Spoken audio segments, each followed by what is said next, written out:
Ugayam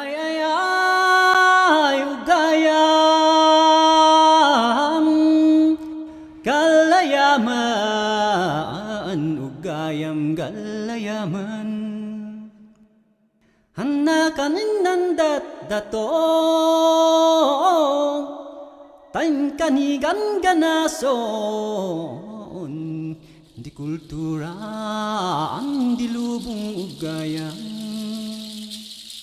Kinatigkar kan respeto Dayaw kan kinapudno Story out of the struggle the Filipinos in Hawaii. Authors of Out of the Struggle the Filipinos in Hawaii is Danilo E. Ponce. The original author is a psychiatrist in Kuala Hawaii. Is a doctor permanently located in Kuala Hawaii with another office in Kuala. He has 57 years of experience. His specialties include adolescent medicine, psychiatry, adolescent psychiatry. Dr. Danilo Ponce, MD, is a child and adolescent psychiatry specialist in Tripler Army Medical Center, Hawaii. Dr. Ponce completed a residency at MD. He currently practices at Tripler Army Medical Center. Dr. Ponce is board certified in child psychiatry. Louis Theodora Jr. is the editor of Out of the Struggle, the Filipinos in Hawaii. Is a former dean of University of the Philippines Scholarship of Mass Communication, where he used to teach journalism, writes political commentary for business. Louis V. Theodora is born on August 24, 1941. Is a Philippines journalist who writes political commentary for business. He was a teacher of journalism in the College of Mass Communication of the University of Philippines, Diliman, where he was dean for successive terms 1994 to 1997 and 1997 to 2000. Of the struggle movement. His book is political culture, economic and historical analysis of the Filipino experience in Hawaii. In his preface, Danilo E. Ponce described this book as an unthinking look, a Filipino history in Hawaii. Written from a Filipino viewpoint, the book commentaries 75 years of collective existence of this ethnic group in Aloha State. It examined Philippine experience in Hawaii in the context of Philippine history and culture. As the Hawaii Filipinos look to the future beyond 1981, they find their community many and varied elements proof of vitality of community trying to identify issues, examine events, and understand itself. Out of this struggle, we contribute to that understanding. This is the table of content of the book Out of Struggle, the Filipinos in Hawaii, edited by Louis V. Theodoro Jr.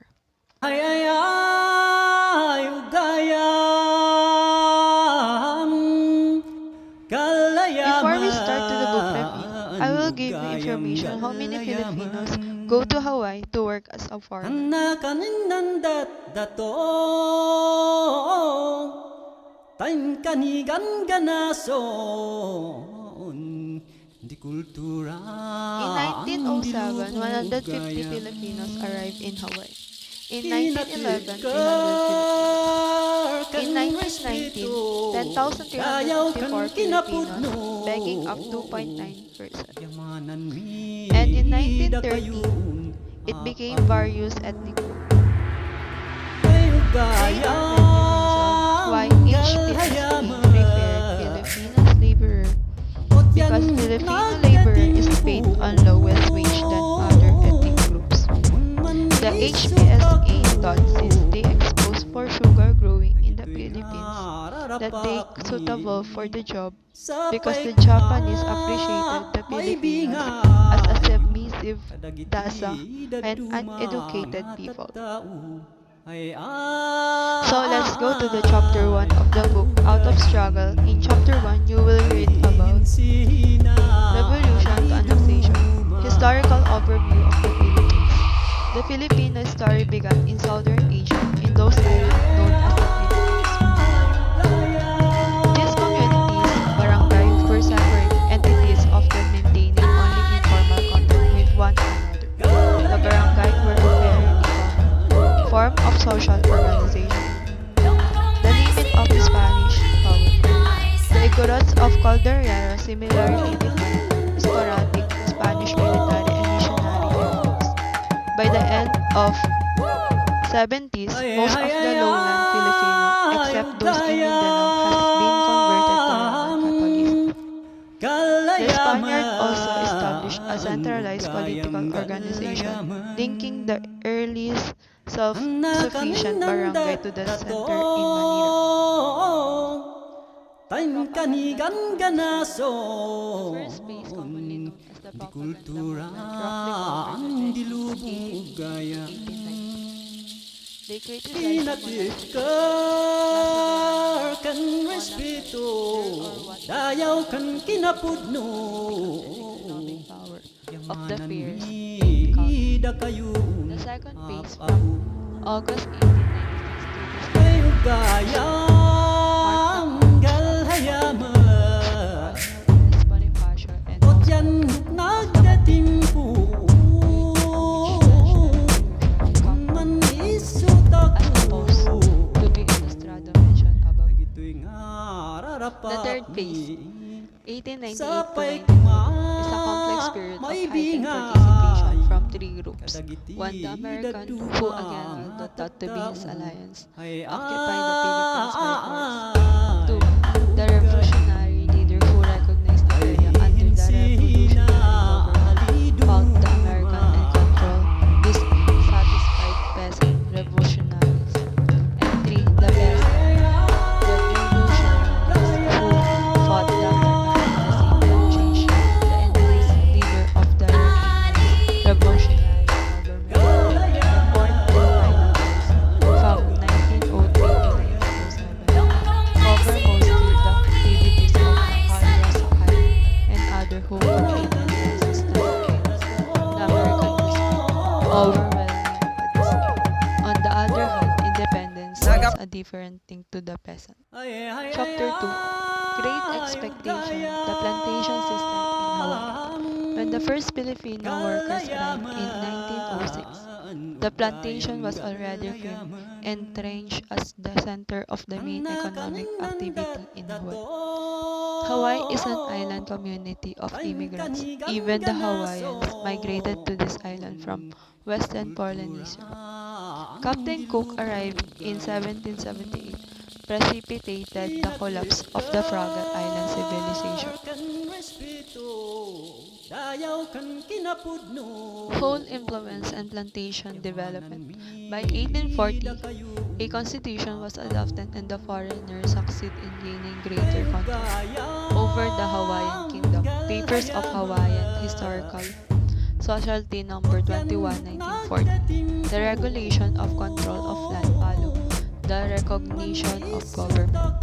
The discovery of gold in California transformed Hawaii almost overnight from a mere trading outgrade. Expectation. The plantation system in Hawaii 7 posed to a major procedure of sugar and other agricultural crops. Chapter 3. Lesson in Organization Filipinos at the Labor Movement. The effort of Filipinos at labor organizing during the 1920s and 1940s are probably their greatest contribution to the history of Hawaii. Diversity peoples because those efforts were exerted under the most difficult conditions, resulting in significant gains for workers of all races and leading to the enlargement of democratic life in Hawaii. By 1926, Filipino comprised more than 50% of sugar plantation workers, 26,000 out of 45,000, while the proportion of this in the cane field was even greater. The role of Pablo Manlatic. In 1919, he organized the Filipino Labor Union or Filipino Federation of Labor, Manlapit then conducted a virtuous drive to organize Filipino in the sugar plantation. In 1920, Manlapit together with Japanese labor organizer formed the higher wage movement. Post-war inflation had driven the cost of living up 40 to 50%, while free-war wage still prevailed. Chapter 4. Looking back the roots of the present. Filipinos now constitute the fourth largest cultural group in Hawaii. To determine why Filipinos occupy the lower levels of the socio-economic system, students of Filipino immigration have examined the influence of government policy, institutional practices, and general social condition on Filipino responses to their environment in Hawaii. Chapter 5. Ethnicity and Upward Mobility, Filipina in Hawaii. It sharpens awareness of the past. It recalls, among other factors, that for a long time Filipino women or Filipino were rarely in common. Year 1965 is the increase of number of Filipino men marrying Filipinos from the Philippines. This development made possible the establishment of fairly widespread familiarizations. Chapter 6. Sources of strength, Philippines language in Hawaii. Filipinos started to generally retain the use of their native language to help strengthen privileged stereotype to maintain their native language and observance of the measurement of the important elements to survive the early Filipinos. Chapter 7. Toward integration, Filipino strategy for survival. Filipino contract workers were confined to the plantation before the World War II. It lacks of their alternative work in Hawaii. The Filipinos learned to compete by the plantation life, they learned to follow the regulation of the schedule than the self-generated peace. Chapter 8. Overcoming stereotype, direction for change. The Filipinos, whether they are individual or as a group, overcome the handicaps they have been burdened with since their arrival. Filipinos' attitude has contributed to the attainment of their large integration into a large society. Sapay kuma maibingayo kadagiti daduma nga tattao ay ugayin ay hinsina aliduma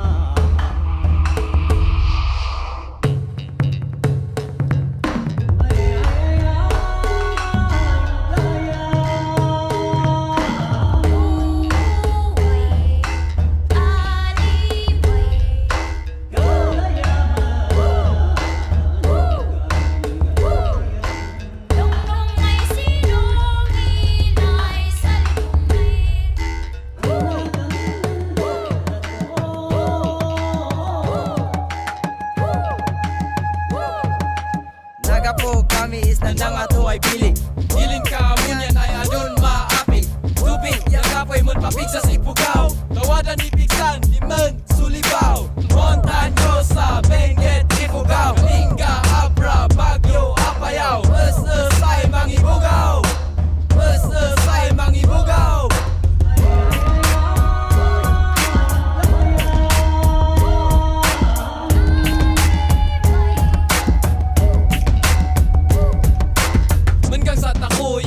Sala napapigsaan na na'y kultura datakot ipasas na na'y ungong tawada tundi ikas kasing da kultura tako papigsan tako tapno maunus nan ilit ako laiden taguan ibingayo inted kabunyan datakot aywanan iminim na isbatan sapuan siba kultura obo binalang tako kakasing mangilang isnat uung ay mangipabuya isnang kultura